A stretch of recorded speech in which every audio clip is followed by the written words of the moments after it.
Bizleri mübarek Ramazan ayına tekrar kavuşturan, alemlerin Rabbi olan Allah Celle Celaluhu'ya hamdolsun. Salat ve selam biz müminlerin yegane rehberi ve en güzel örneği olan Hazreti Muhammed sallallahu aleyhi ve sellem üzerine olsun. Onun değerli ehline, ashabına, kıyamete dek ona tabi olan salihlere ve şehitlere selam olsun. Ey iman edenler! Oruç sizden önce gelip geçmiş ümmetlere farz kılındığı gibi size de farz kılındı. Umulur ki korunursunuz. Bakara 183. Cennette Reyyan denilen bir kapı vardır ki kıyamet günü orada ancak oruçlular girecek. Hadis-i şerif. Özelde biz müminler ve genel olarak tüm insanlık için büyük bir arınma ve kurtuluş mevsimi olan Ramazan ayına bir kez daha kavuşmanın sevinci içerisindeyiz. Yeryüzünün birçok coğrafyasında, özellikle de Filistin'de, Gazze'de büyük bir zulüm ve soykırıma maruz kalan Müslüman kardeşlerimizin, katledilen masum bebelerin, dünyanın gözleri önünde vahşice şehit edilen Müslüman evlatların, açlıktan cennete uçan yavrularımızın, ciğer dağlayan çocuklarının olduğu bir atmosferde buruk bir sevinçle Ramazan ayını karşılıyoruz. Bu mübarek ayı kendimiz ve ehlimizin, İslami kimliğimizin sağlamlaşması, toplumumuzun İslami bir renge bürünmesi ve bu vesileyle Gazze başta olmak üzere diğer İslam coğrafyalardaki mazlum kardeşlerimizin zulüm altından kurtarılması için çok iyi bir fırsat olarak değerlendirmeliyiz.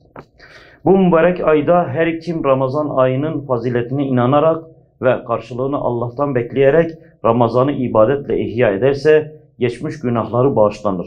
Öyleyse idraki içinde bulunduğumuz Ramazan ayının kıymetini hakkıyla bilmeli, bu mübarek ayı maddi ve manevi hayır işlemek için büyük bir fırsat olarak görmeli, daha fazla sevap işlemeli ve günahlardan sakınmalıyız. Bir Kur'an ayı olan Ramazan'da karşılıklı okuma olan mukabele sünnetini idrak ederek camilerde, Kur'an kurslarında ya da en azından evlerimizde bu sünneti yaşayalım, yaşatalım. Kur'an-ı Kerim'in indiği gece olan Kadir Gecesi'nin sevabına erişmek için gecelerimizi ihya edelim. Sahur vakitlerini fırsat bilerek teheccüd namazı alışkanlığını kazanmaya çalışalım.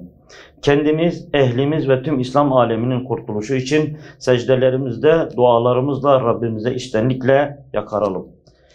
İftarın bereketinden istifade etmek adına kimsesiz garibanları, dost ve akrabalarımızı sofralarımıza davet edelim. Davet edildiğimiz iftarlara icabet ederek kardeşliğimizi pekiştirelim. Orucun nefsi terbiye etmek olduğunu unutmayalım. İftar yemeklerinde ısrafa ve şatafata neden olacak görüntülerden kaçınalım. Teravih namazı sünnetini kaçırmamalı. Camide cemaatle kılarak kendimiz ihya olduğumuz gibi cemaatimiz ve camimizin de ihya olmasına katkıda bulunalım.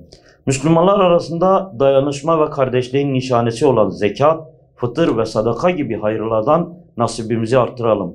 Zira bu ayda yapılacak hayırların kaç kat artacağını ancak Rabbimiz bilir.